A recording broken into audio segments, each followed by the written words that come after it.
Hello there everybody, my name is Bloomer Brown and welcome back to Ballymoon Castle for FS17, a series that I am determined to continue despite the fact that FS17 has obviously been long since superseded by its successor FS19, and of course I am aware that a lot of people will not want to be watching something from an outdated game, and rest assured there is going to still be plenty of content from FS19 coming up on the channel.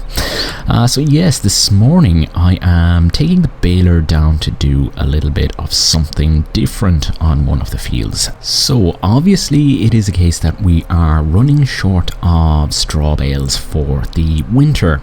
Now, of course we do have the buy bales mod installed, however it doesn't seem to gel with the seasons mod and the market prices, so you basically end up paying a flat rate for bales, which doesn't really have any correlation with the markets. So obviously there were a couple of options that were available to me to kind of work around this and manage to get hold of some straw bales for market value. The first and most obvious was of course to basically buy the bales through the mod and basically go into my save file and edit the money so that, you know, it looked as though I had paid market price for them. Ultimately though, I thought that would be a little bit boring, and what I have decided to do is to do a little bit of role playing.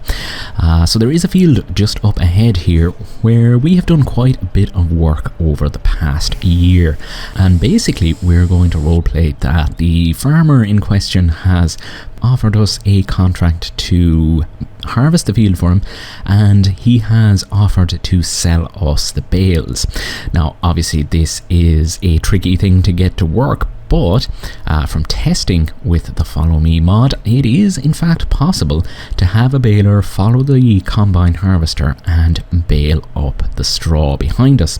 And of course, upon completion of the contract, the bales do remain on the field.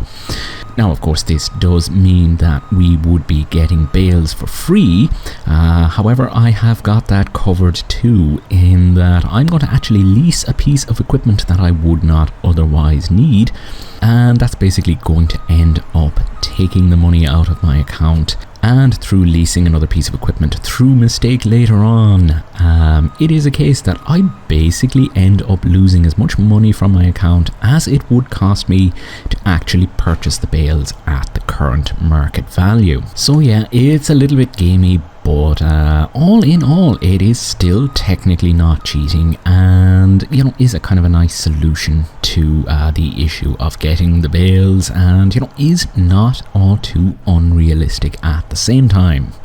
So it looks as though we are going to be using the class Mega 208 to harvest this field, a harvester which is obviously provided by the farmer in question. So now comes the tricky part of setting up Follow Me, because of course the issue with leaving the field in FS17 is that the contract will end up cancelling. So very quickly we put the tractor onto Follow Me, and I have already got the baler set up and running already. So as the tractor follows the combine into the field, it should in theory begin automatically baling up the straw.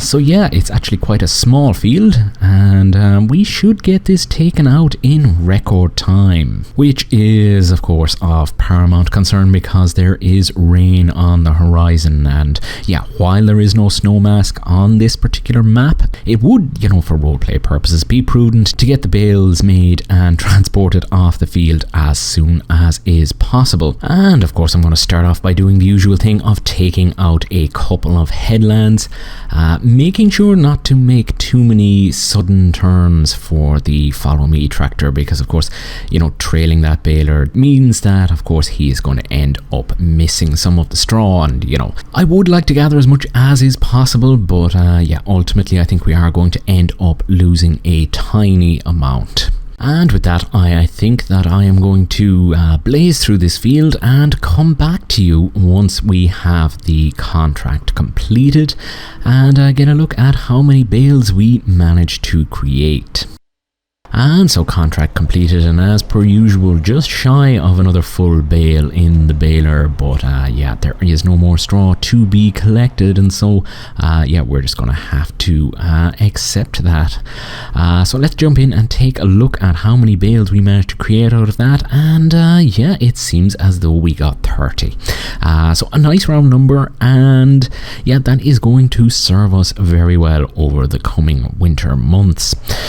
So now, of course, comes the moment of truth in getting these bales off the field, and also taking a hit on our bank balance, because of course, yeah, we need to cover the cost of purchasing these. So as I say, I could use the telehandler to collect them, but ultimately what I'm going to do is lease a piece of equipment to round them up and transport them back to the farm myself.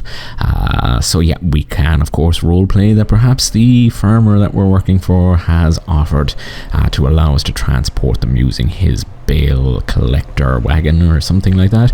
Yeah, the main thing for me is that the cost is taken care of and that the books are at the end of the day balanced.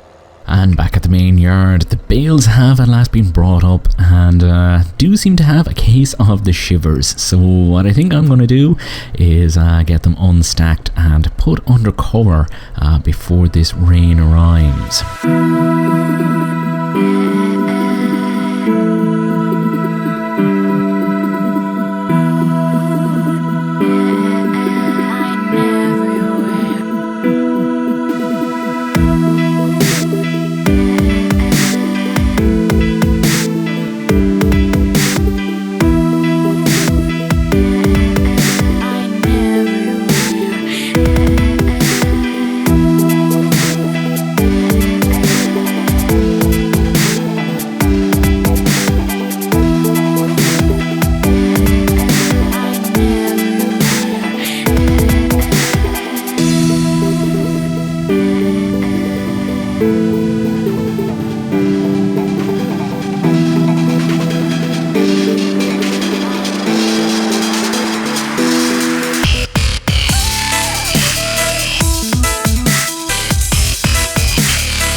And there we have it, bales successfully unstacked without managing to tip them all over the yard.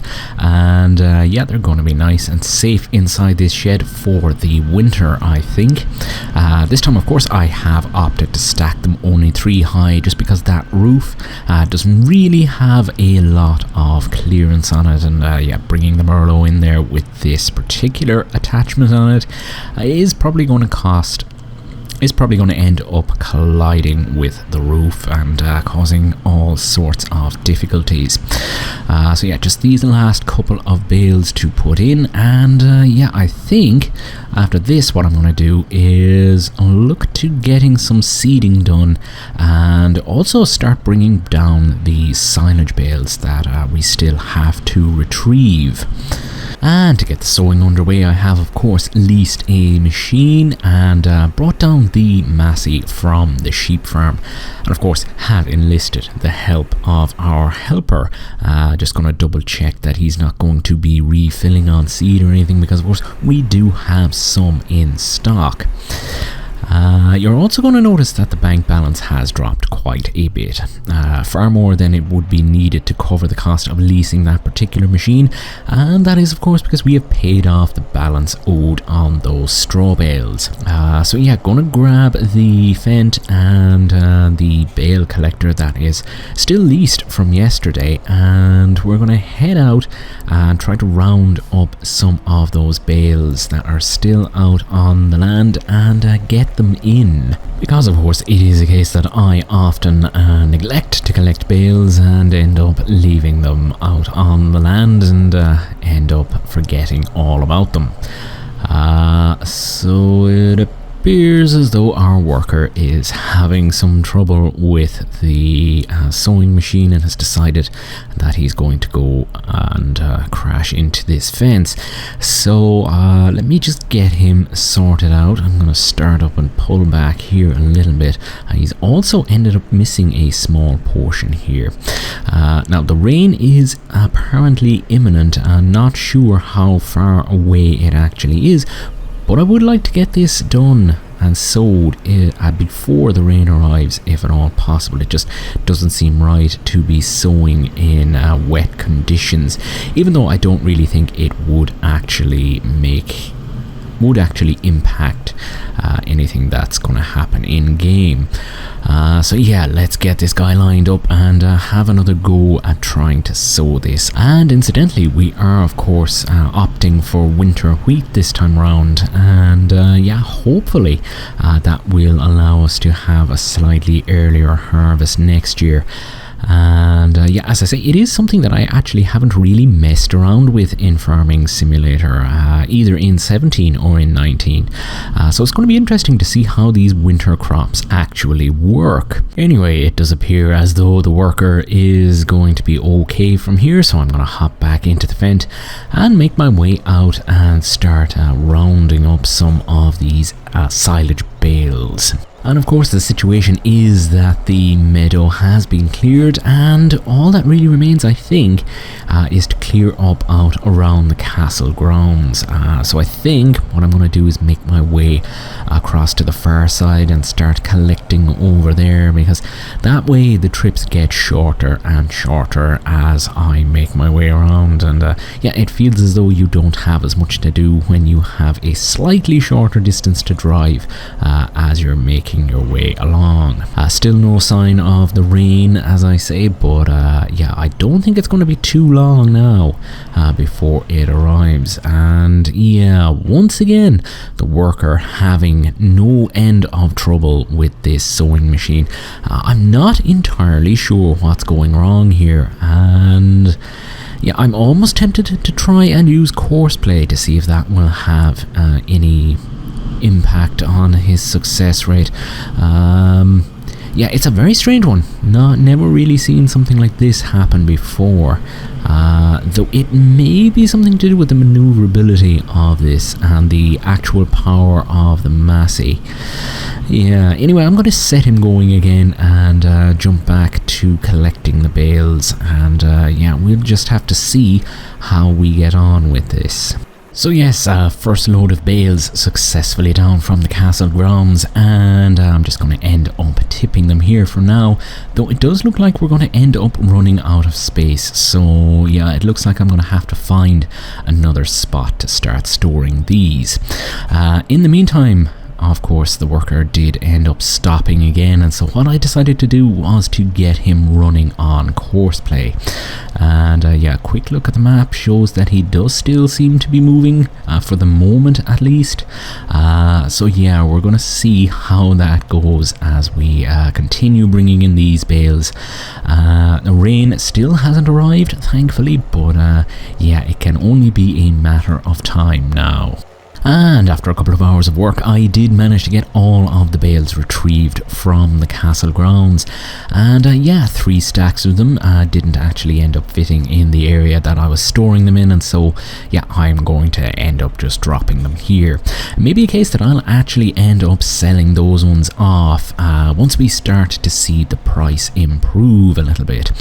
And yeah, let's actually grab out the Wopster and see how they are going. So they are 98% fermented at this stage. And taking a look at these, they're about 94. So yeah, some of them obviously were wrapped before the others, and have obviously ended up fermenting a little bit quicker. And yeah, towards the back here, we do actually have fermented silage, which would be a little bit difficult to get to, but I think by the time these are fermented, we should still be working our way through the silage we have over in the silage pit. So yeah, time to get this rather expensive piece of equipment returned to the store, and while we're down there, I think we're going to end up picking up the baler as well. Yeah, point to note is that I did actually end up stopping our worker because, yeah, he was having no end of trouble with that field, and I think I am actually going to have to end up dealing with that myself in the morning. I mean, realistically speaking, I suppose sowing in wet weather like this obviously wouldn't be the done thing, so yeah, it probably works out for the best. So yeah, while I try not to crash into any more lampposts, I'm going to get this trailer transported down to the shop and, as I say, pick up the baler on the way back. And I think for now, the best place to actually leave this baler is going to be down in the workshop because, yeah, after all of the work it's been doing recently, it probably does need a little bit of maintenance, and I'll probably get to that at some stage tomorrow. Not entirely sure if I'll be dragging it out again before the season is out, but yeah, we'll see how we get along. So yeah, rain does look like it's easing up a little bit, though it is often hard to tell in Farming Simulator 17 exactly what is going on. So before we round up this evening, I think it is actually worth paying a little bit of attention to the cattle. The sheep seem to be doing relatively okay up there, and I did actually end up tending to the cattle this morning, but yeah, it's a case I think as the year moves on and as we come into winter, they're going to actually need a little bit more care. But before we do actually get around to feeding and tending to the cattle, I did notice that there was a great demand for total mix ration over at the animal market, and so yeah, I decided that I might as well attempt to sell a load or two of it, considering the vast quantity of hay and silage that we actually have on hand. So yeah, once again making use of the Merlot, which is perhaps my favourite tool on this particular playthrough, and one that I've really enjoyed using. So yeah, going to make a standard mix with the 2 bales of hay and basically top the rest off with the bucket from the silo. So yeah, I'm going to get this done off camera, I think, and following that I'll probably look in on the cattle before the morning. And with us kind of running out of time in this episode, I think I am going to take this opportunity once again to say thank you very much for tuning in. You have been watching Bloomer Brown on YouTube, and I will see you next time.